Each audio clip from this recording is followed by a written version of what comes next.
I am your loan officer. Hey guys, it's Mr. Marcel, Hustle Tribe, what's up? As you can see, I got my Dark Vader, I am your loan officer t-shirt on, and today we're going to talk about the dark truth. The dark truth, how much do loan officers get paid, who pays them. We're also gonna do a little bit about mortgage bankers and how they get paid also, all right? So follow me into the office, let's go Hustle Tribe. Warning, this video will upset some loan officers. But I really don't care. I want to make sure you guys understand how loan officers get paid and the dark truth about it. Let's go. So, depending on where you are, with your company and your company plan, loan officers can get paid different. I've been offered they could get around 0.5 to as high as 1.75%. Now, I'm pretty sure some people can get more than this, depending on where you are. This is for a regular brokerage that can only charge 2.75%. Now, you're probably wondering, what the heck are you talking about, Malcolm? So let me explain. All right. So loan officers get paid based off the loan amount, not the purchase price. So, for example, if you're buying a house for $400,000, this is your purchase price. I'll put PP for purchase price. PP. Now, your loan amount after your down payment might be only $350,000. Right? Question. Yep. Before you get too far. So you're saying at the brokerage, at a mortgage brokerage, they will charge 2.75, but the loan officer will only receive between 0.5 and 1.75? Yes. So okay. 2.75 by federal government laws, I don't know why I say federal government, by federal regulations, brokerages can only charge this amount. Now, banks can charge way more. I've seen it done. Banks can charge the client a lot more.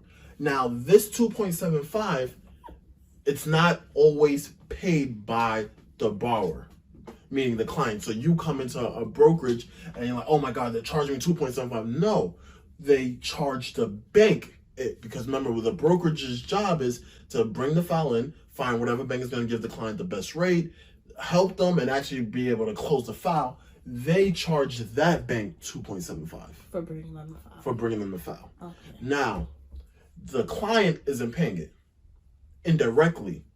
You're not coming out your pocket, but it gets worked into the loan like any other fees. All right. So the 2.75. So a lot of times people are like, oh my God, I don't want to go to a brokerage, I'm being charged. No, it's the bank is going to charge you closing fees anyway. It's just instead of them charging you, we're charging them for doing for the work that we did. Okay. Does that make sense? Yes. Okay. So now, out of this 2.75, the loan officer will get between 0.5 to 1.75. I'm pretty sure some people get much higher than that, but this is the max that I've ever received. I'm just letting you guys know. So, for example, if you get 1.5%, right, after taxes, after paying your processor, and if you have any other little fees and stuff like that, typically that all works down to only 1%. So if we go back to the $350,000 loan amount, the loan officer will actually only receive $3,500. Does that make sense? Mm-hmm. Now, when loan officers, if you ever do come across this, loan officers like, how much is the loan amount? It's normally because for the amount of work we're doing on this file, we can do about $1 million file for the same amount of work. Now, yes, jumbo loans do take a little bit more work, but it's not as crazy as most people think. So now if you did $1 million file and you get 1%, you'd be making $10,000.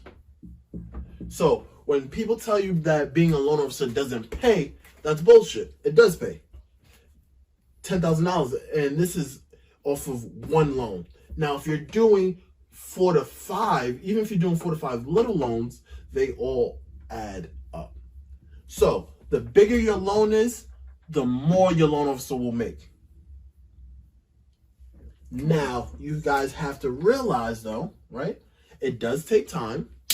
if you're looking to get into this profession, these loans do not close in 30 days. I don't care what anyone tells you, especially the bigger loans. They do take a little bit longer, and especially when you're brokering out. Now, if you're working internal with the bank, maybe you have some strings, you can get it closed a lot quicker, stuff like that. But either way, the more money the bank is going to lend, the more documents and stuff they usually, in my experience, they usually ask for. Do you have any questions? No. Okay. Now, before I go further, make sure you like, comment, subscribe. I'm giving you the dark truths about how loan officers get paid, and I'm just trying to give you guys some good advice. So now, if you're thinking to yourself, Malcolm, I'm looking to become a loan officer, how can I make sure that I get on the higher end of the spectrum for money? Because obviously I want to make, the more I make, the better, right? The thing you have to do is you have to sell yourself. You have to, A, say you have some kind of experience, or B, you just know a lot of people and you can show them that, hey, I'll be able to close this deal. Now, it works out better if you have experience. So when you're going to them, be like, hey, I have 5, 10, 15 people actually pre-approved now. 2 of them are looking to go into contract. I'm just waiting for a bank to bring it to. Now, you have what's called leverage. So the bank is going to want to give you a higher incentive to make you sign up because the bank is going to make money off the files.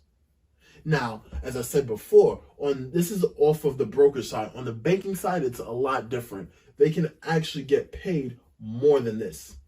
You're probably thinking to yourself, really? Yes. On the banking side, I've personally seen it where they can get paid 5% off of one file. So that's why I tell you guys, be careful and look at your closing disclosures, because in the closing disclosures, you'll see if you are being charged and how much you're being charged per every loan. So on the banking side, yes, they can charge you more. I've seen it as high as 4 to 5% of the purchase price, of the loan amount, I'm sorry. Now, going back to the purchase price, this is only realtors get paid from the purchase price, realtors. And realtors, as I told you before, can get between 1 to actually, I think it's 8%. A lot of people don't know that. They can actually go, 6. No, 6 is the norm, the max norm, but they can go higher. I don't believe, no, I lied. I don't think they have a limit.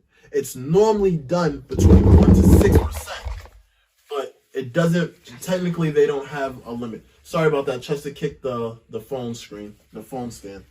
If I remember correctly, they don't actually have a limit. But in New York State, it's usually between 1 and 6%. But they technically can charge more.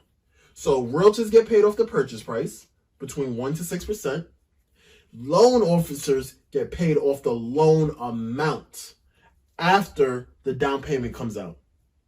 Now, depending on where you go, brokerages can only charge 2.75.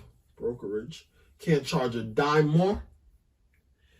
And banks, I've seen it as high as 4 to 5%. That's what I've personally seen. I don't know if they could go higher than that. I can't tell you. I can only tell you what I've seen. This is the dark truth about how loan officers get paid. I'm probably gonna make some people upset about this video, but I'm just trying to give you guys a heads up, inside scoop. Check your CDs and you'll see all the numbers. You see everything on the CD, who gets paid what, how much. And remember, most times the 2.75 for the brokerage is not charged directly to you, it's charged to the bank. So I don't want you guys to be scared about going to a brokerage. Trust me, a lot of times we save people a lot of money than banks do. All right? Non-biased, the real Mr. Marcel, aka your favorite loan officer. Hopefully this helps somebody. Share it, comment, subscribe. Let me know what you think in the comment section. Hustle Tribe, here's another one. Become a loan officer. Let's make some money. Or a realtor. You guys can do this part-time, make extra money. You don't have to do this full-time. I want you to understand that you could become a part-time agent, a part-time loan officer. Actually, you know what? I'm going to do another video, Giselle. I think we should do a video on how you can become a part-time loan officer and how we can show you that. Just one deal a month can change your life. I like that. You like that? Mm-hmm. All right, guys. We're going to do another video for you. Hustle Tribe, let's do it. Thank you for watching this video. If you enjoyed it, like, comment, subscribe. If you're interested in learning more about real estate or mortgages, check out the other videos on my channel.